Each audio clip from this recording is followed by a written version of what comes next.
Olá, pare tudo que você estiver fazendo e chame os homens para assistir esse Café com Saúde. Seu pai, seu amigo, seu avô, seu tio, seu primo. Hoje o assunto é dedicado para eles. Afinal, fala-se muito que as mulheres têm medo de envelhecer, mas os homens, a gente sabe também que são bem resistentes a isso. E para esse Café com Saúde eu tenho um convidado super especial, o Dr. Aguinaldo Nardi. Olá, doutor. O doutor é urologista, ele é ex-presidente da Sociedade Brasileira de Urologia e hoje acaba de lançar um livro, A Fragilidade do Sexo Forte. E para completar esse nosso bate-papo, estou aqui com Daniel Mistalden, que sempre assina o nosso café, a nossa newsletter Homem de Ferro aos sábados. Ele que convida vocês, homens, a pensarem na saúde com um pouco mais de cuidado, falando bastante da questão da saúde natural.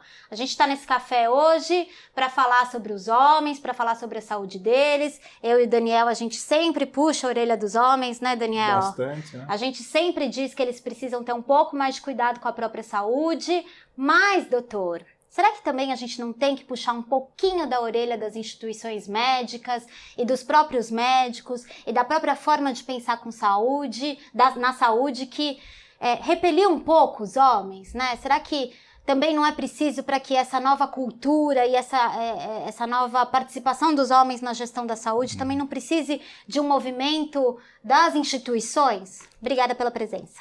Eu que agradeço, Fernanda e Daniel.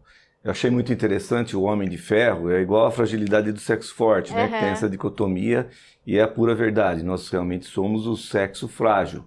Nós vivemos 7,6 anos menos que as mulheres. A cada 5 mortes no Brasil, 3 são de homens.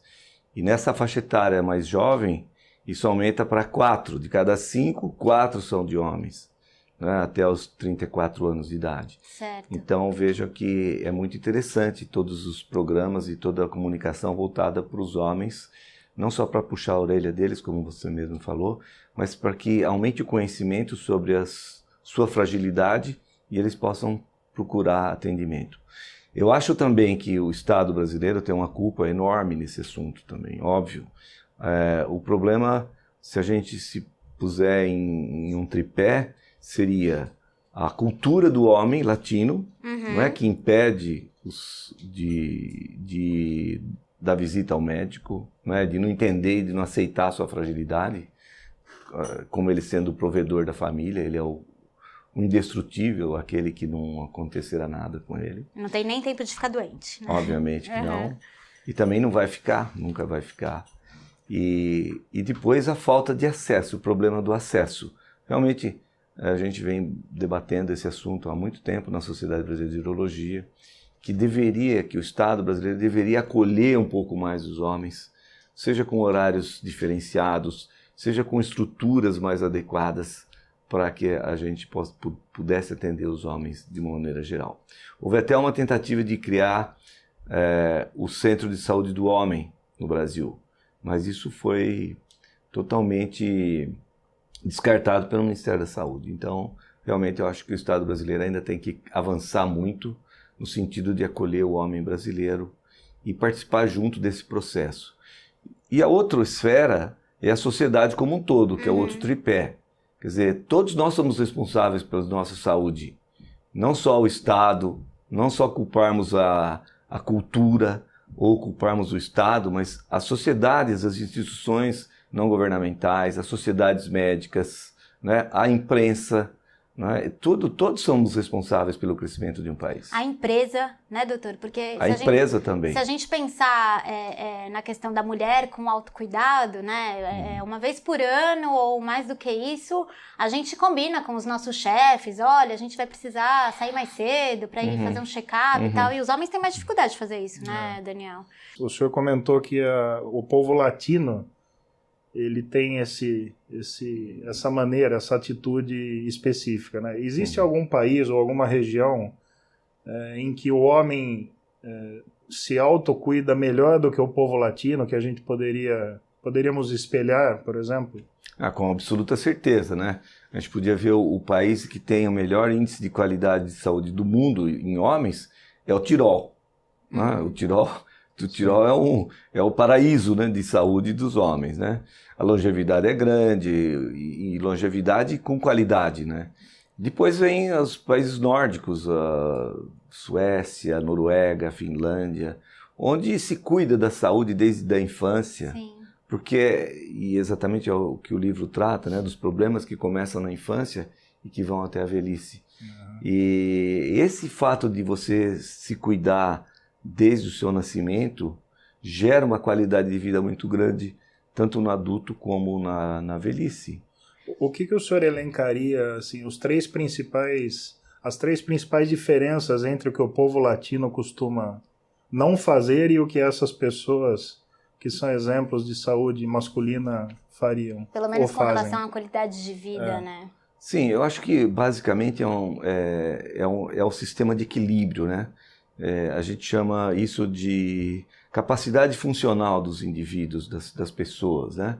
Então, é óbvio que se você se alimenta bem, se você pratica esporte, se você tem um conhecimento sobre as suas fragilidades, né? Por exemplo, se os pais sabem que existe criptorquidia, que é um nome bem feio, mas significa testículo escondido, é um nome que é origem do grego. Quer dizer, se você tem testículo escondido, o testículo não está no escroto até os 2 anos de idade, você tem que ser operado, porque senão você vai ser um homem infértil no futuro. Isso gera mais despesas para o Estado, gera mais prejuízo para o homem. Óbvio, se você é cuidado na infância, você evita um problema na vida adulta. E assim segue-se o problema da fimose. Nós, no Brasil, somos campeões de câncer de pênis. Né? E tem câncer de pênis no Brasil igual tem na África subsaariana, igual tem no Egito. E isso é uma vergonha. E deveria ser uma vergonha para todos nós.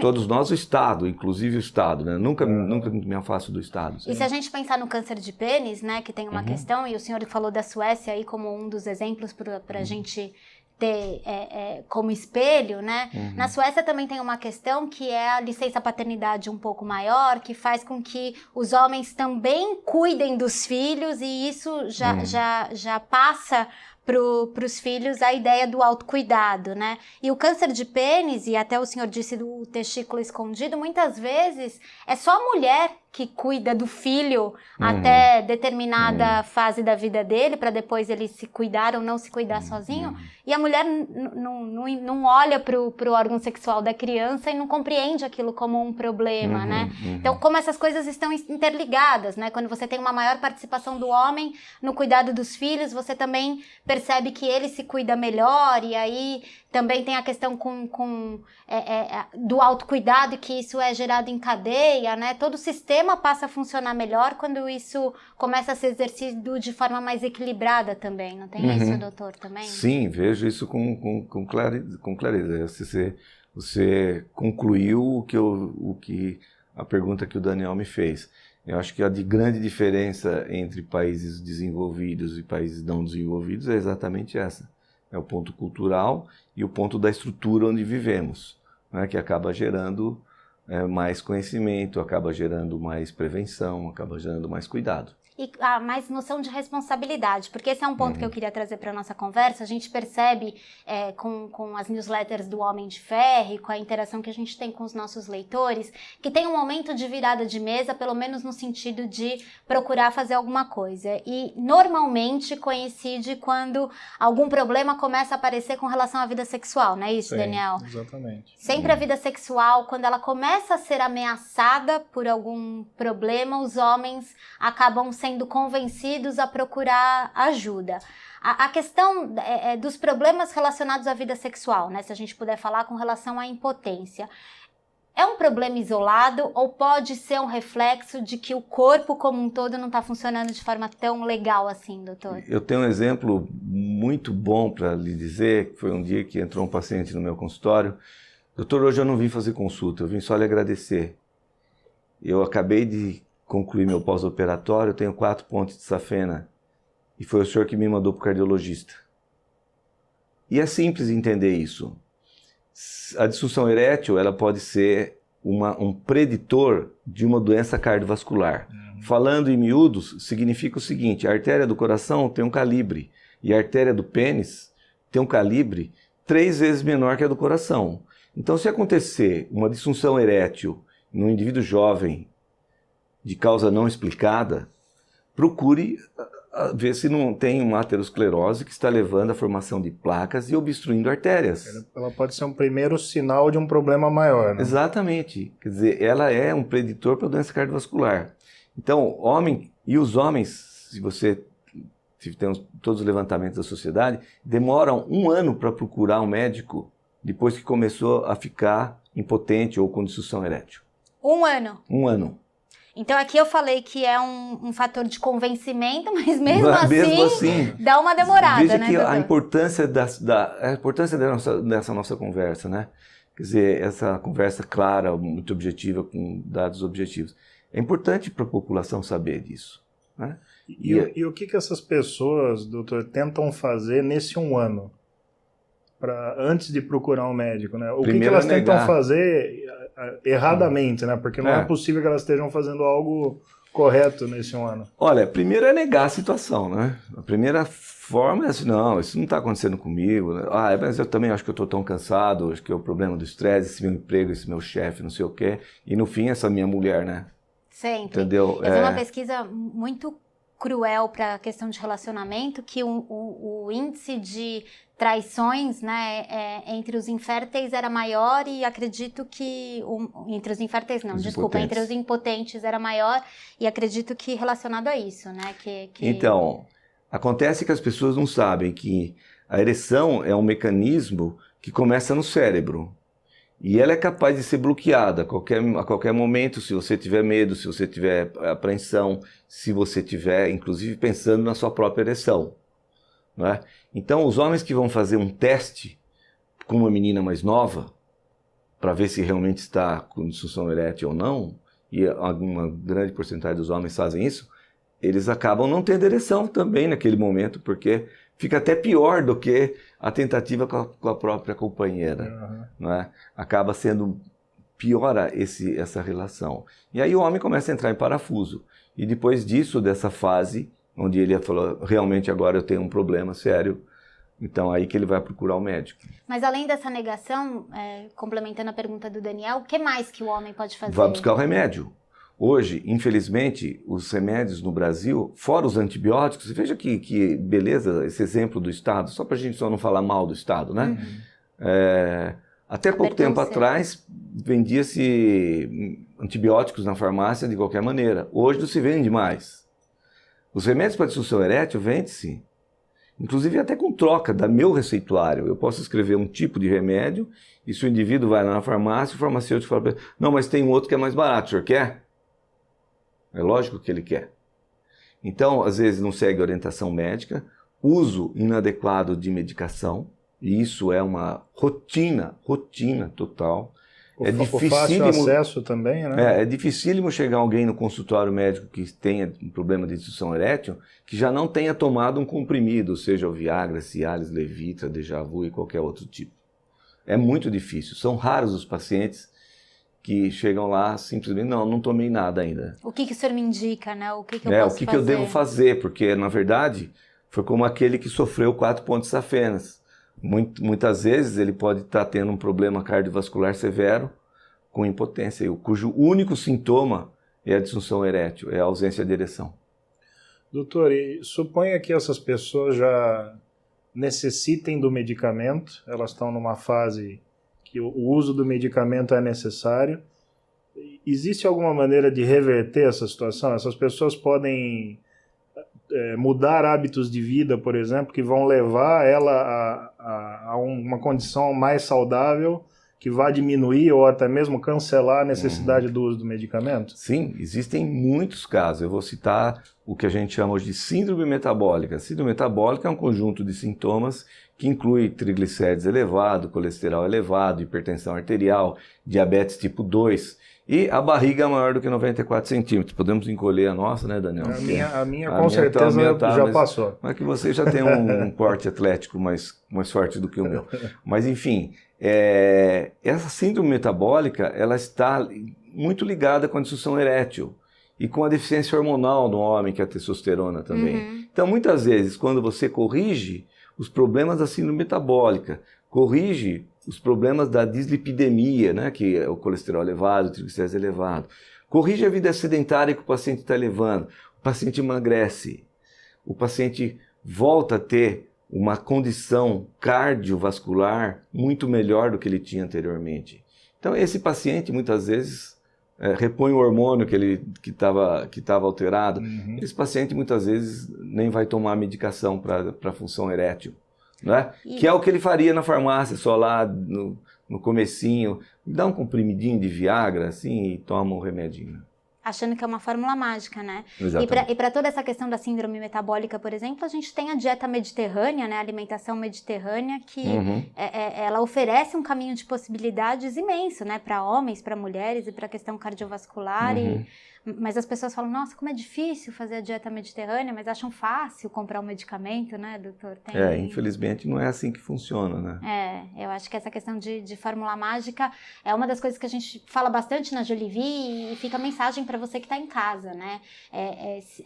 A pílula mágica a gente não pode oferecer porque ela é irreal, ela não existe, mas um caminho com mais qualidade é algo que todo mundo pode fazer, né? Não importa a idade que você tem. Essa é uma pergunta que eu tenho para o senhor, já caminhando para a gente encerrar o nosso Café com Saúde, deixando o convite para você voltar mais vezes.